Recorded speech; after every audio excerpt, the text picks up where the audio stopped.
बिस्मिल्लाहिर्रहमानिर्रहीम। अस्सलाम वालेकुम। Welcome back to my channel Quranic discourse. और मैं मुश्किला लियाकत और मैं सुनाने जा रही हूँ प्यारे बच्चों को उनकी आज की कहानी, जो कि सिलसिला क़ससुल अंबिया से है और अल्लाह ताला के बरगज़ीदा पैगंबरों की ज़िंदगी के वाक़यात उसमें बयान होते हैं। आज मैं जो सुनाने जा रही हूँ वो है तालूत बादशाह कैसे बने। तो हज़रत मूसा अलैहिस्सलाम की वफ़ात के बाद जब बनी इसराइल में अबतरी और बदनीति बढ़ी तो उनको संभालने के लिए अल्लाह ताला ने यके बाद दीगरे पैगंबर भेजे। गज़ के एक के बाद एक पैगंबर आते रहे, लेकिन इनकी नाफरमानी और सरकशी में और रोज़ बरोज़ इजाफ़ा होता गया और यहाँ तक कि तौरात को भी ये लोग भुला बैठे। तो फिस्को फजूर इनमें मुब्तला हो गए तो अल्लाह ताला ने इन पर अजाब भेजा और कौम अमालिका जो फ़लस्तीन और मिस्र के साहली इलाके में आबाद थी वो इन पर हमला आवर हुई, इनको कत्ल किया और इनके इलाकों पर कब्ज़ा कर लिया। और ये लोग अपनी बदअमालियों की वजह से काफरों के कब्ज़े में आ गए और जालूत की रियाया बन गए। जालूत जो इस वक्त एक जालिम बादशाह था जिसने लाखों इंसानों को मौत के घाट उतार दिया था। बनी इसराइल पे ये नाजुक वक्त था, इसमें ना कोई नबी ना रसूल मौजूद था और ना कोई अमीर ना सरदार था। ख़ानदान नबूवत में से सिर्फ एक हामला औरत बाकी रही थी। इस नाजुक हालत में अल्लाह ताला ने अपना फजल फरमाया और इस औरत के यहाँ एक बच्चा पैदा हुआ जिसका नाम शमूएल रखा गया। हज़रत शमूएल अलैहिस्सलाम जब अपनी जवानी को पहुँचे तो तमाम बनी इसराइल में अपनी शराफत और दयानत की वजह से मुख्तार और मुमताज़ और नुमाया नज़र आने लगे। अल्लाह ताला ने आपको नबूवत से सरफराज फरमाया और बनी इसराइल की हिदायत पर मामूर किया। कौम के लोगों ने आप अलैहिस्सलाम से मुतालबा किया कि अगर आप अल्लाह के नबी हैं तो हमारे लिए एक बादशाह मुकर्रर करें ताकि हम उसकी सरपरस्ती में काफरों से जहाद करें और अपने मुल्क को जालिमों से आज़ाद करवाएं। पैगंबर खुदा ने अंदेशा ज़ाहिर किया कि अगर तुम पर जहाद का हुक्म जारी कर दिया गया और बादशाह मुकर्रर हो गया तो कहीं ऐसा ना हो कि तुम जहाद से इनकार कर दो।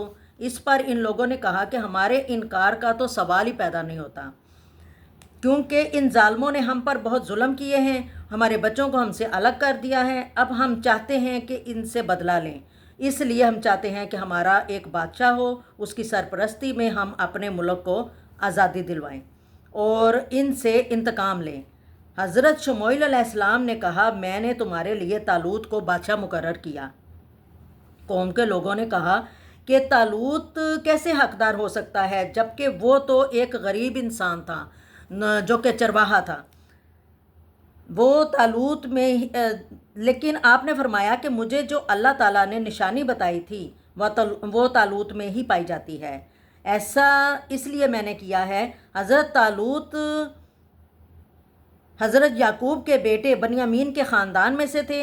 अल्लाह ताला ने तालूत को तुम पर बादशाह मुकर्रर किया है। वो लोग बजाय मानने के एतराज़ करना शुरू हो गए और अपनी पुरानी आदत के मुताबिक आपकी नाफरमानी करने लगे। हज़रत शमूएल अलैहिस्सलाम ने फरमाया कि बेशक तुम्हारे मुकाबले में अल्लाह ने उसे पसंद फरमाया है और उसको इल्म अता किया है और ख़ूबसूरत कदो कामत अता किया है। तो इसलिए बनी इसराइल ने शमूएल अलैहिस्सलाम से तालूत के बादशाह होने की अलामात दरियाफ़त की तो अल्लाह ताला ने ये निशानी बताई कि तुम्हारे पास ताबूत सकीना जो तुमसे छीन लिया गया है वो तुम्हें वापस मिल जाएगा। बनी इसराइल में ये ताबूत सकीना नस्ल दर नस्ल चला रहा था जो आदम अलैहिस्सलाम जन्नत से अपने साथ लाए थे। ये नहायत मुतबरक संदूक था जिसमें हज़रत मूसा अलैहिस्सलाम का असा और उनकी ज़रूरत की चीज़ें थीं। जब भी बनी इसराइल का किसी से झगड़ा हुआ तो इस संदूक को आगे कर देते थे तो उन्हें फ़तह नसीब हो जाती थी। लेकिन इनकी बदअमालियों की वजह से ये संदूक इनसे छीन लिया गया था। इन लोगों ने कहा कि अगर ताबूत सकीना हमें मिल जाए तो हम तालूत को अपना बादशाह मान लेंगे, और अल्लाह पाक के हुक्म से वैसा ही हुआ। वो लोग रात को सोए हुए थे, जब वो सुबह उठे तो ताबूत सकीना उनके शहर में मौजूद था। इस तरह इन लोगों को इनकार करने की कोई वजह न मिली और शमूएल अलैहिस्सलाम के अलहामी फ़ैसले के से तालूत को बादशाह बना दिया गया। अब तालूत ने बनी इसराइल को हुक्म दिया कि दुश्मनों से मुकाबले के लिए जंग की तैयारी करें। پھر یہ لوگ طالوت کی سربراہی میں جنگ کے لیے نکلے تو ان لوگوں کو آزمائش کا ایک اور مرحلہ آیا۔ وہ یہ تھا کہ طالوت نے سوچا کہ کسی ایک آدمی کی بزدلی یا منافقانہ حرکت سے پورے لشکر کو نقصان پہنچ سکتا ہے، اس لیے ضروری ہے کہ پہلے اس گروہ کو آزما لیا جائے کہ کون کتنا ضبط و نفس اور تحمل کا مظاہرہ کرتا ہے، کیونکہ میدان جنگ میں صبر و تحمل اور اطاعت لازم ہوتا ہے۔ اس لیے طالوت نے شموئیل علیہ السلام کی ہدایت کے مطابق ایک نہر کو بطور امتحان مقرر کیا اور بنی اسرائیل کو حکم دیا کہ اس نہر کو پار کرتے وقت اس نہر کا پانی بالکل بھی نہ چکھے۔ جو اس کی خلاف ورزی کرے گا وہ خدا کی جماعت سے نکال دیا جائے گا۔ ہاں، البتہ سخت پیاس کی صورت میں ایک گھونٹ پی سکتے ہو۔ مقصود یہ تھا کہ جو شخص معمولی پیاس پر صبر و ضبط نہیں رکھتا وہ اپنے ایسے نازک موقع پر کیسے ثابت قدم رہ سکتا ہے۔ لیکن قوم بنی اسرائیل تھی سرکش، انہوں نے طالوت کی بات کو نہ مانا اور پیٹ بھر کے پانی پی لیا، سوائے چند لوگوں کے۔ نتیجہ یہ نکلا کہ جن لوگوں نے حکم کی خلاف ورزی کی وہ اور پانی پی لیا تھا، وہ کہنے لگے ہم جالوت جیسے عظیم بادشاہ سے نہیں لڑ سکتے اور مقابلہ نہیں کر سکتے، لہٰذا وہ لوگ واپس بھیج دیے گئے۔ لیکن جن لوگوں نے حکم پر عمل کیا اور پانی نہیں پیا، ان لوگوں نے کہا ہم مقابلہ کریں گے، اور اللہ کے حکم سے یہ اکثر ہوتا رہتا ہے کہ چھوٹی جماعتیں بڑی جماعتوں پر اکثر غالب آ جایا کرتی ہیں۔ مجاہدین کے لشکر میں داؤد علیہ السلام کے والد بھی شامل تھے۔ لشکر آگے بڑھا اور دشمن کی فوج کے مقابلے میں صف آرائی ہوئی۔ دشمن کی فوج کا سردار جالوت ایک بہت مضبوط شخص تھا، اس کے لشکر کی تعداد بھی زیادہ تھی۔ مجاہدین نے اللہ پاک کی بارگاہ میں دعا کی کہ اے اللہ پاک، ہمیں صبر اور ثابت قدمی عطا فرما اور اس کافر قوم کے مقابلے میں ہماری مدد فرما۔ جب دونوں لشکر آمنے سامنے ہوئے، جالوت اپنا فوجی لباس پہن کر آگے بڑھا اور کہنے لگا تم سب کے لیے میں اکیلا ہی کافی ہوں، آؤ پہلے مجھ سے مقابلہ کرو۔ شموئیل علیہ السلام کے فرمان کے مطابق طالوت نے داؤد علیہ السلام کے والد کو بلایا اور ان سے دریافت کیا کہ تمہارے کتنے لڑکے ہیں؟ انہوں نے کہا میرے 6 لڑکے ہیں۔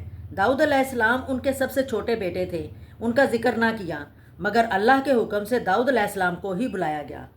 جب داؤد علیہ السلام آ رہے تھے تو 3 پتھروں نے آواز دے کر کہا کہ اے داؤد، ہم کو اپنے ساتھ لے جاؤ، ہم تمہارے کام آئیں گے۔